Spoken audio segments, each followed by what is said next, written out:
Bueno, pues a mí me ha tocado defender la postura contraria a la de mi compañera y vamos a hacer un poquito de revisión. También vamos a comentar más o menos los mismos estudios, pero desde otro punto de vista o desde otra perspectiva.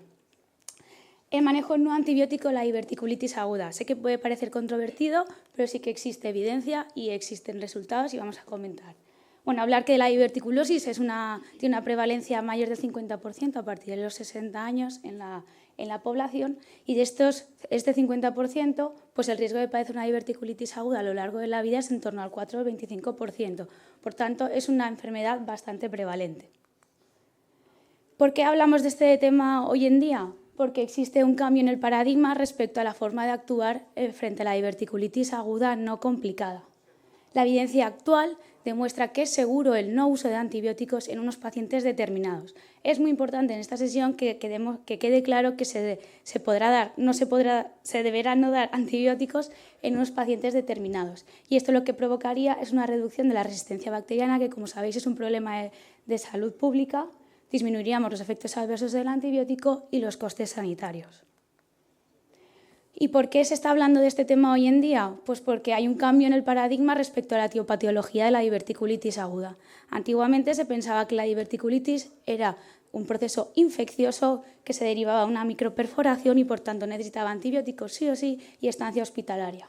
Sin embargo, en el paradigma actual hay un cambio en la evidencia. Ahora hablan de que no se trata de un proceso infeccioso, sino de un proceso inflamatorio. Partimos de un colon con una actividad proinflamatoria y, por tanto, en determinados pacientes se verá el paciente beneficiado del no uso de antibióticos. Esto lo que nos permite es un manejo ambulatorio y conservador seguro en determinados pacientes. Pero claro, ¿en qué tipo de pacientes? Pues para eso tenemos que tener muy claros los criterios de selección. Es decir, los pacientes con una clasificación de Hinche grado 0 o 1A, donde hay un poquito de inflamación del colon y de la grasa, pero que no tenemos perforación, microabscesos, fístulas y mucho menos peritonitis. Esto supondría, pues bueno, como podemos ver, una distribución bastante importante. Un 70% de estos pacientes tienen una diverticulitis aguda no complicada. Por tanto, es un tema bastante importante de cara al manejo de tanta población. Teniendo en cuenta los criterios radiológicos, también habrá criterios de inclusión clínicos. Por ejemplo, el estado inmunológico del paciente. En un paciente inmunodeprimido no nos vamos a plantear no dar antibiótico, pero en un paciente que es inmunocompetente, que no toma medicación para nada o que no está con tratamiento inmunosupresor como corticoides, quimioterapia o biológicos, se podría dar la opción.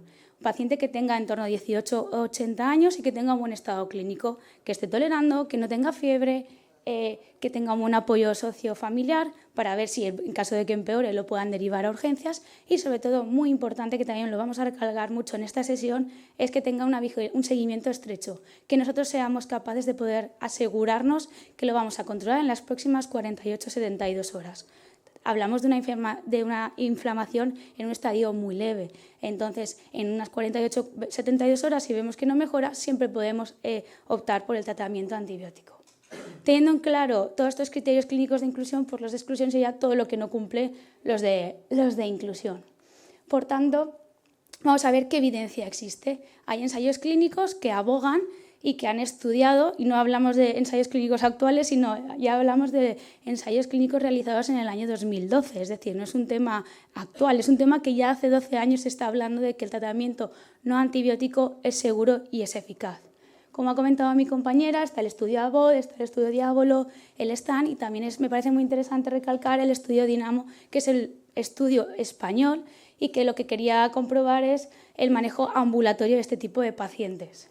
Los tres primeros estudios son estudios a nivel hospitalario y lo que hacen es comparar eso, dos grupos, antibiótico intravenoso versus no antibiótico y tratamiento sintomático y con manejo con la dieta. El estudio ABOD es el estudio, bueno, no me voy a repetir respecto a lo que ha comentado Belén, pero bueno, el estudio ABOD realmente la conclusión es que el tratamiento con antibióticos no acelera la recuperación ni previene las complicaciones o recurrencia en diverticulitis aguda no complicada. Cierto es que sí que la tasa de complicación es muy bajita y sacar valores estadísticamente significativos es muy difícil en este tipo de estudio con una muestra tan pequeñita como 600 pacientes. Sin embargo, otros estudios también abarcan van hacia la misma dirección. El estudio Diavolo concluye que la estrategia de observación sin antibióticos es segura y no prolonga el tiempo de recuperación. Por tanto, no existe inferioridad en el grupo que no recibe antibióticos versus en el que sí. El estudio STAN, el estudio australiano, lo que quería ver es si el paciente que recibía antibióticos tenía una estancia hospitalaria más corta respecto al que no. Y vieron que no habían diferencias. Y en el estudio Dynamo, que como he recalcado antes es un estudio a nivel ambulatorio, lo que vieron es que el tratamiento ambulatorio sin antibióticos es seguro, es eficaz y no es inferior respecto al tratamiento antibiótico de forma ambulatoria. Desglosando un poquito más estos estudios, tampoco me quiero entretener mucho, pero me parece bastante interesante que posteriormente, 11 años después de publicar el estudio ABOD, el mismo equipo hizo una revisión de cómo habían ido estos pacientes a lo largo de estos 11 años. Hicieron una revisión a partir de las historias clínicas y también con cuestionarios de calidad. Y aquí lo que demostraron es que no había diferencias ni respecto a la recurrencia, ni respecto a la tasa de complicaciones, ni a la necesidad de cirugía urgente. Por tanto, podemos hablar que se trata de una revisión realizada a 11 años vista en la que vemos que los resultados siguen siendo los mismos. Sí que es cierto y que me gustaría destacar y criticar, porque también hay que ser crítico con lo que leemos, y es que, por ejemplo, en el estudio Diavolo incluyeron pacientes que hoy en día no está recomendado incluir. Por ejemplo, pacientes con una clasificación de Hinchey grado 1B. Aquí ya hablamos de una colección y hablamos de una microperforación y, por tanto, este paciente sí que sería beneficiado de antibioterapia oral. Pero bueno, la conclusión fue la misma. No inferioridad en el grupo que no recibió tratamiento antibiótico.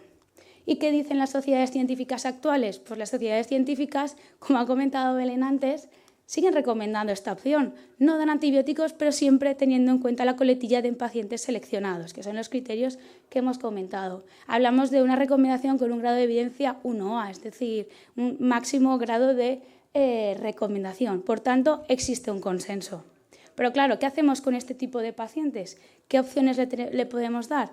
Bueno, hay que tener un protocolo bien marcado para el manejo de estos pacientes. Un manejo dietético, una hidratación y una analgesia adecuada, evitando siempre los antiinflamatorios porque, como hemos comentado al principio de la sesión, se trata de un proceso inflamatorio. Seguimiento y criterios de alta o de intervención. Como hemos comentado, es muy importante el seguimiento estrecho de estos pacientes. ¿Por qué? Porque en caso de que se compliquen tenemos que actuar con tiempo y dar un paso hacia adelante. Entonces, lo más importante es la reevaluación clínica estrecha por parte de un especialista a las 48-72 horas. En caso de que el paciente no cumpla los criterios de mejora, que es pues, ausencia de dolor clínico, de dolor abdominal, ausencia de fiebre, en caso de que le repitamos una analítica que bajen los parámetros de los leucocitos, que baje la PCR y que tenga una buena tolerancia oral. En caso de que no cumpla todos estos criterios, ya hablaríamos de complicación y ahí ya podríamos atacar y dar antibióticos.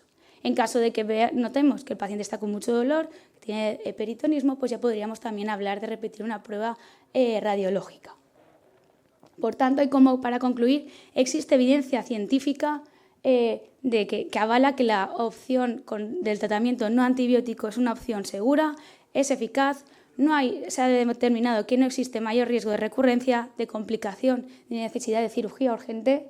Pero, sin embargo, hay que tener muy claro sobre qué tipo de pacientes se puede optar por este manejo y darle la opción del manejo ambulatorio siempre asegurándonos de un seguimiento estrecho a las 48-72 horas. ¿Qué beneficios aporta esta opción? Pues bueno, prevenimos la resistencia bacteriana, disminuimos el coste sanitario, también la estancia hospitalaria y mejoramos la calidad de vida de nuestros pacientes. Por tanto, tenemos evidencia, tenemos seguridad, existe un consenso, lo que nos falta cambiar es el cambio en la práctica clínica. Muchas gracias.